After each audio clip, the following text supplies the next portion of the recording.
We light our chalice this morning with our hearts turned to the work of our congregation. We have inherited this institution from generations of people who believed in the power of human beings to bear love into the world. We carry this tradition for those who find comfort, inspiration, and joy within its real and virtual spaces. We tend the spark of imagination and hope for a world to come. Nice band accompanying us this morning, so let's enjoy singing.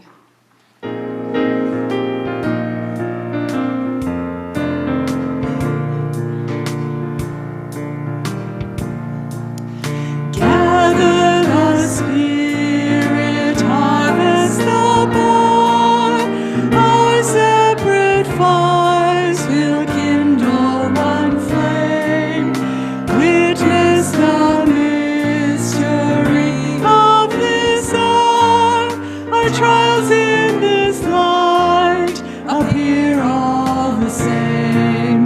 Gather in peace, gather in thanks, gather in sympathy now and then. Gather in hope, compassion and strength. Gather to celebrate once again. Gather the Spirit of heart and mind. Seeds for the sowing are laid in store.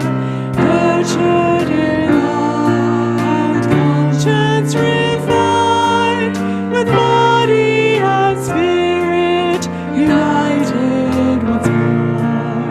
Gather in peace, gather in thanks, gather in sympathy now and then.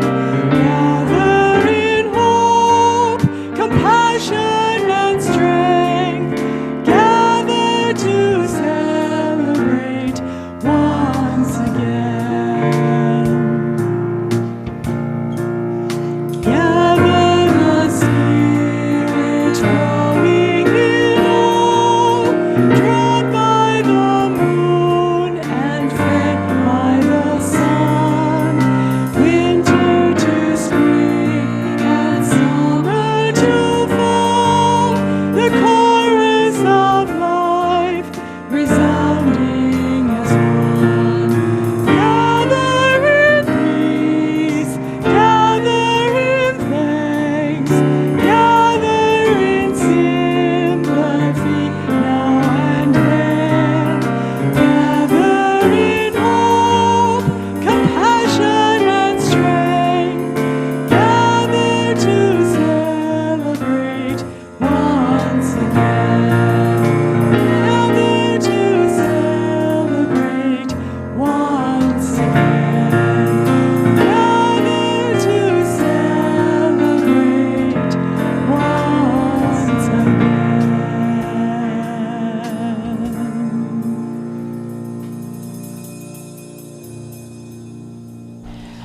Come on up, little ones, young at heart, come in. I have a story for you.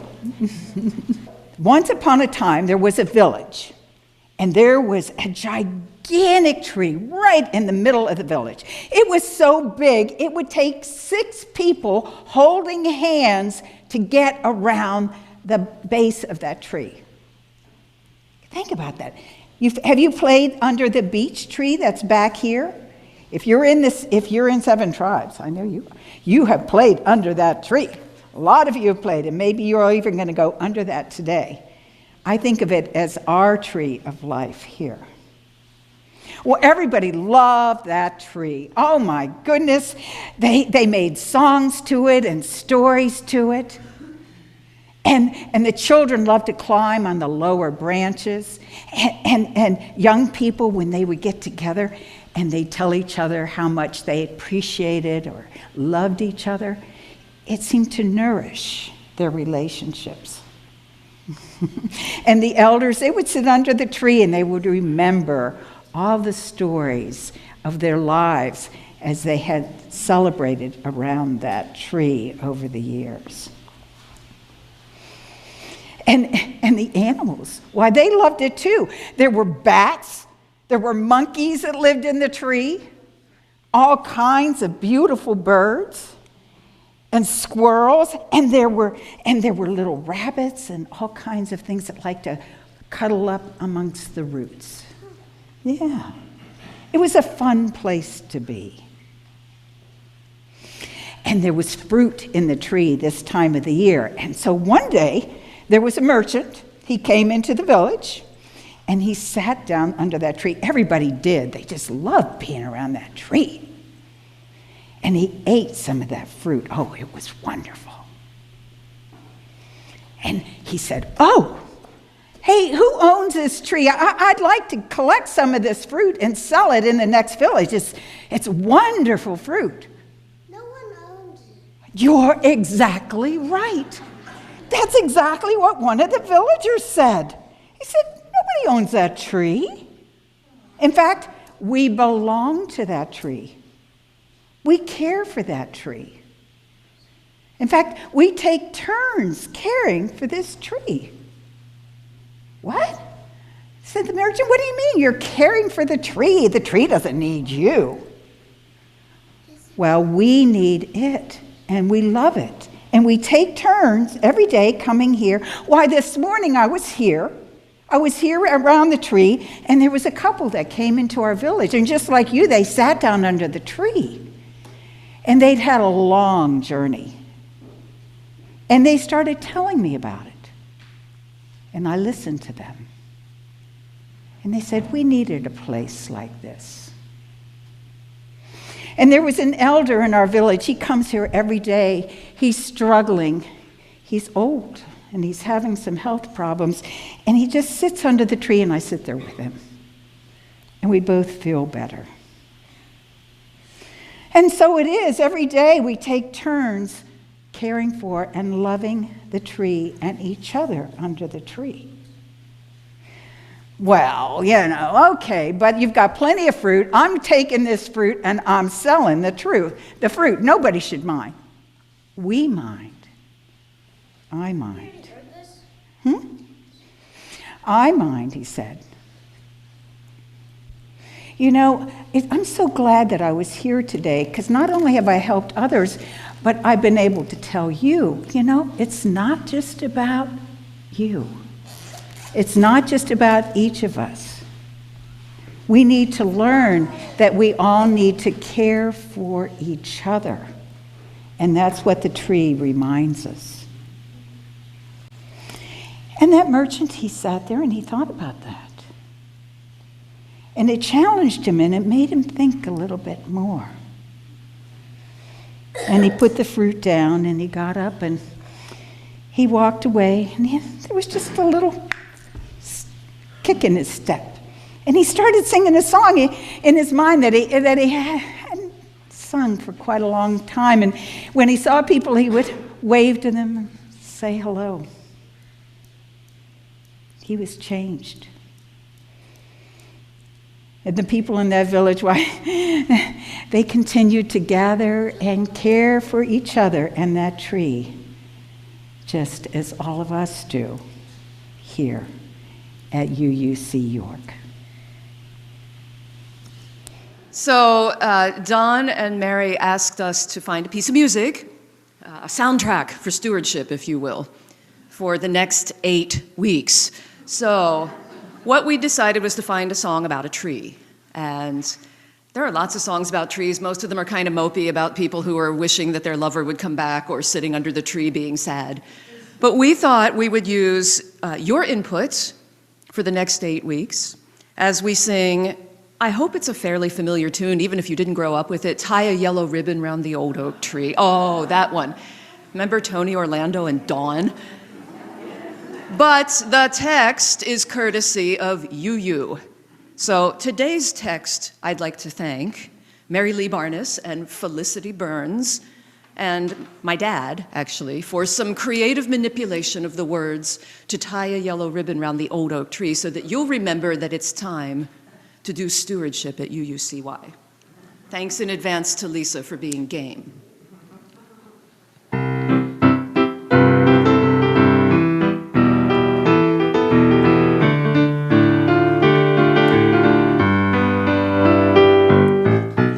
It's February pledging time.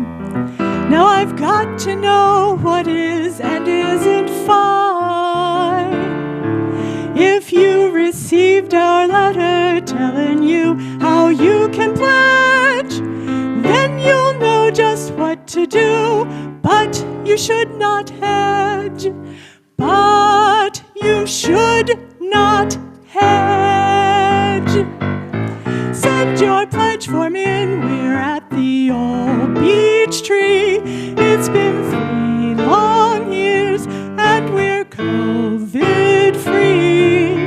If we could get your pledge form for our old beech tree, we'd all take a break to celebrate and grow our community.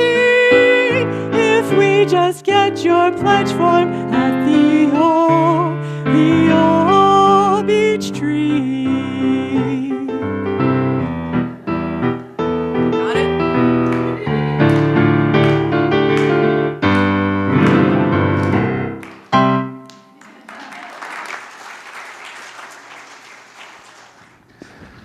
Our reading this morning is When Giving is All We Have by Alberto Rios. When giving is all we have, one river gives its journey to the next. We give because someone gave to us. We give because nobody gave to us. We give because giving has changed us. We give because giving could have changed us. We have been better for it. We have been wounded by it. Giving has many faces. It is loud and quiet, big though small, diamond in wood nails. Its story is old, the plot worn, and the pages too. But we read this book anyway, over and again.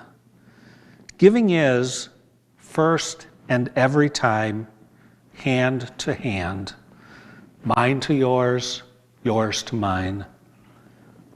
You gave me blue, I gave you yellow. Together, we are simple green. You gave me what you did not have, and I gave you what I had to give. Together, we made something greater from the difference.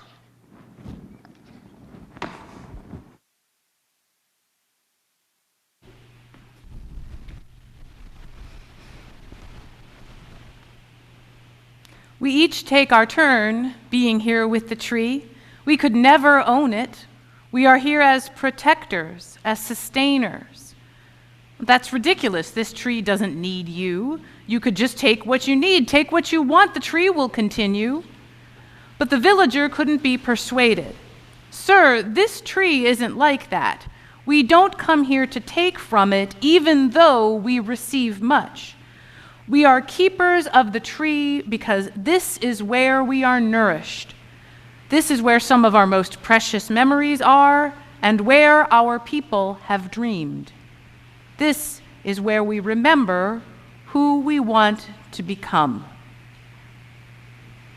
I was thrilled when Carol agreed to tell this story again this morning, Sustaining the Tree of Life by the Reverend Lynn Gardner. Thank you again, Carol. Now I'm quoting directly from the written text. As you all know, Carol is a talented storyteller who did not read from anything, so you may occasionally hear quotes that weren't exactly what you heard, but they are all in the exact same spirit of the beautiful tale that we heard told in the sanctuary this morning. It stirred a lot of people's imaginations when Carol shared this story in a service in November. And in fact, the story and artwork helped to inspire our stewardship campaign, which we are beginning today. You've heard from Don. We've heard from Don, our stewardship co-chair, about the importance of this campaign. And this story has a lot to tell us about how nourished and sustained we can feel when we support the resource and wellspring that is our faith community. It is our refuge and our responsibility. It is a place where, with careful tending, we hope that the community can both give and receive, a mutual relationship of care and respect. And then in our reading today from Alberto Rios, we hear, "Giving is, first and every time, hand to hand, mine to yours, yours to mine. You gave me blue, and I gave you yellow. Together, we are simple green. You gave me what you did not have, and I gave you what I had to give. And together, we made something greater from the difference." We've all experienced times of abundance and times of scarcity in our lives. I'm not just talking about money, but I am talking about money as well. Time, energy, commitment, monetary resources, we know that these wax and wane in everyone's life, and that no matter how much we want to help or to contribute, we also understand that not everyone always has as much to give as they might like. And yet, we can still make something greater together. You may or may not realize it, but this time of year is when we would put the birthday of UUC York. For some of you may know that our office administrator, Jason, maintains a Facebook account that he specifically uses to maintain contact with the congregation. Some of you are already friends with this account, Uni York, and you may have seen on Thursday, February 2nd, that was listed as their birthday. And I thought that Jason might have picked Groundhog Day for fun. He said that it was based on the founding of the congregation. And so we looked up some of the historical documents in the office. The first service where a Unitarian minister officially preached at what was then the Unitarian Society of York was on January 16th, 1955, and the society officially became a member of the American Unitarian Association in February of 1955. We don't know it was exactly the second. That's not written down in that account. On May 12th, 1961, this congregation, along with all the other member congregations of both the American Unitarian Association and the Universalist Church of America, became members of the newly formed Unitarian Universalist Association. So this year, this congregation turned 68. Happy birthday! And when we think about birthdays, we think about gifts. We might also think about other things, but we think about gifts that we give and gifts that we may receive. And this faith community has given and received so much over the years from its members and friends, its faithful sustainers, and those who dared to dream big dreams for the small group of seekers who first gathered 68 years ago. We don't usually give birthday gifts to people that we don't know. Celebrations like birthdays are usually for people that we are in relationship with, though sometimes we drag others along by singing happy birthday in a loud restaurant. Maybe think about a time when someone asked you for a gift.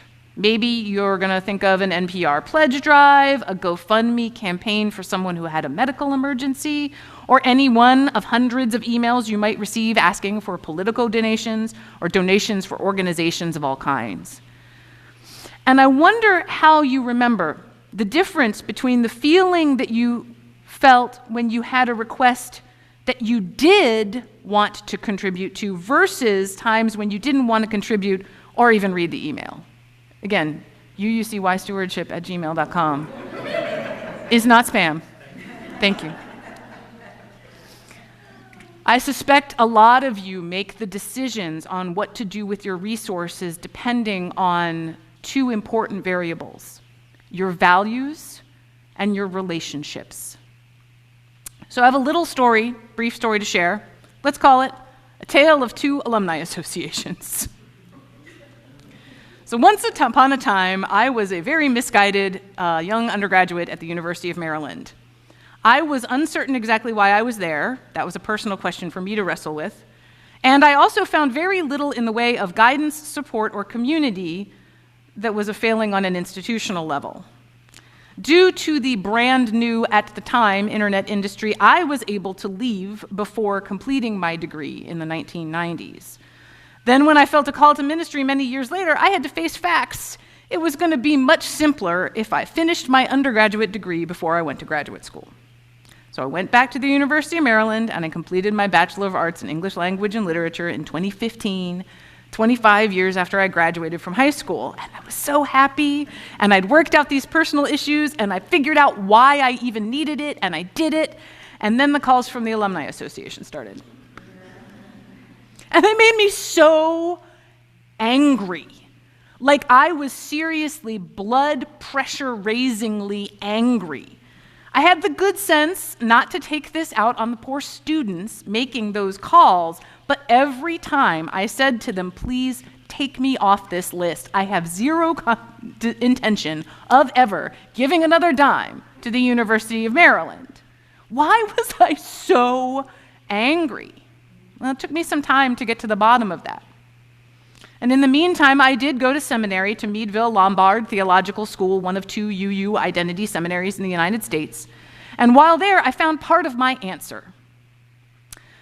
You may have heard of Dutch Roman Catholic priest, professor, writer, and theologian Henry Nouwen.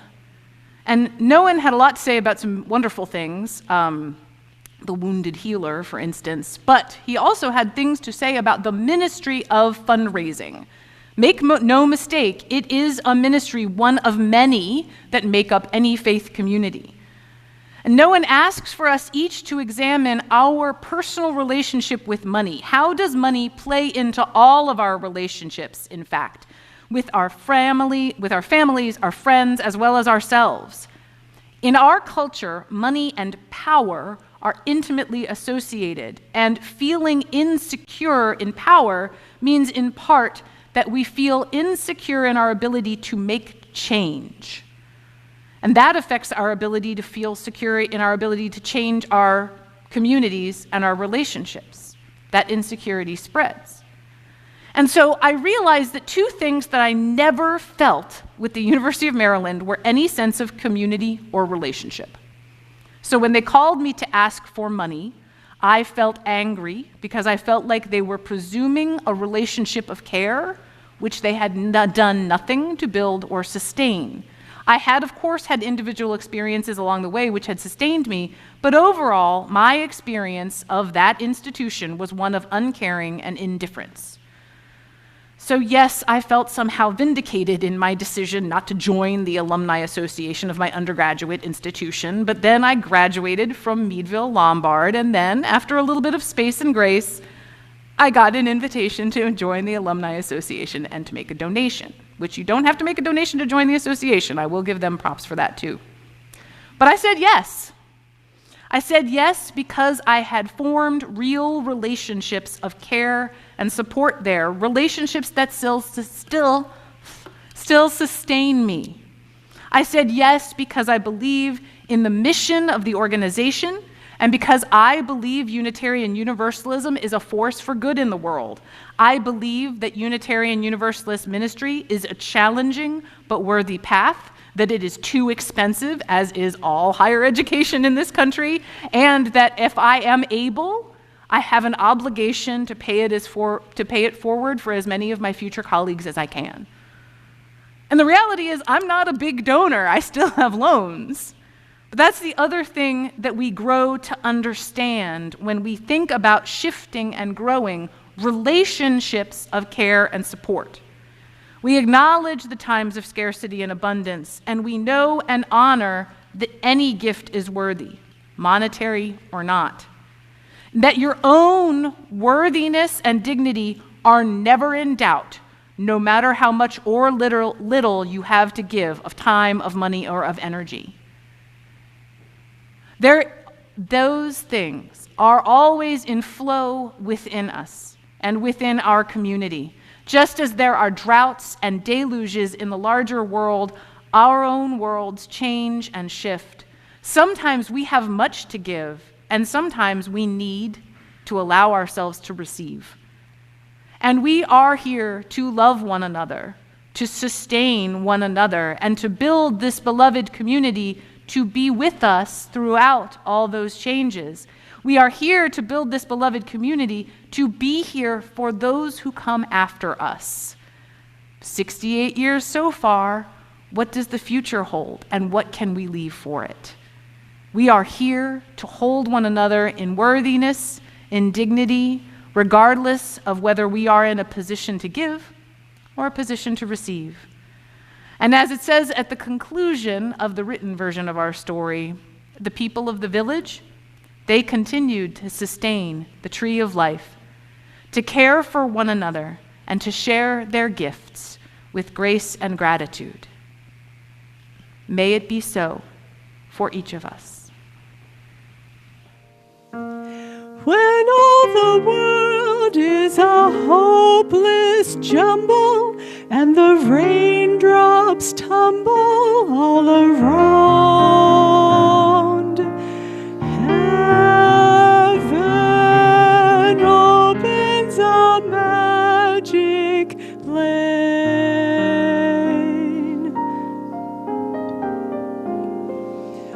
When all the clouds darken up the skyway, there's a rainbow highway to be found, leading from your window pane to a place behind the sun, just a step beyond the rain.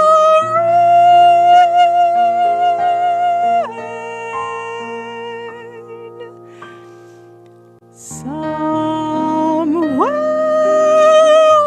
over the rainbow, way up high, there's a land that I heard of once in a lullaby. Somewhere over the rainbow, skies are blue, and the dreams that you dare to dream really do come true. Someday I'll wish upon a star and wake up where the clouds are far behind me, where troubles melt like lemon drops away above the chimney tops. That's where you'll find me. Somewhere over the rainbow, bluebirds fly,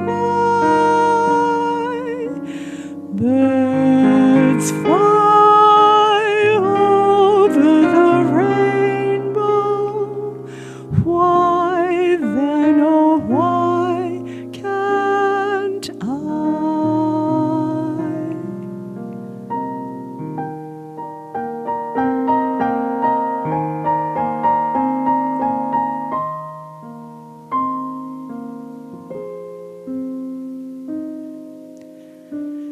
If happy little bluebirds fly beyond the rainbow, why, oh, why can't I?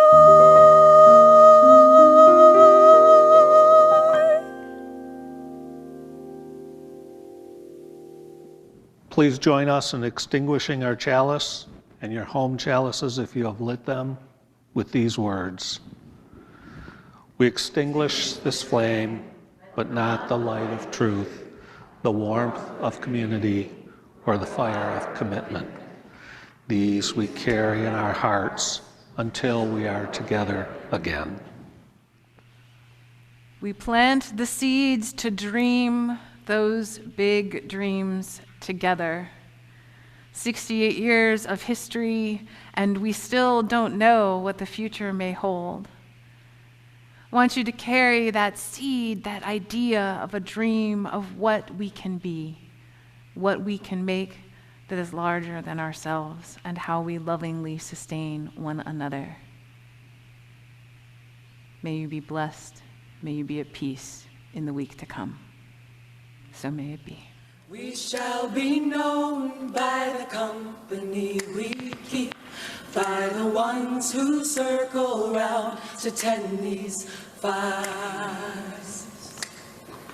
We shall be known by the ones who sow and reap the seeds of change alive from deep within the earth. It is time now. It is time now that we thrive. It is time we lead ourselves into the well.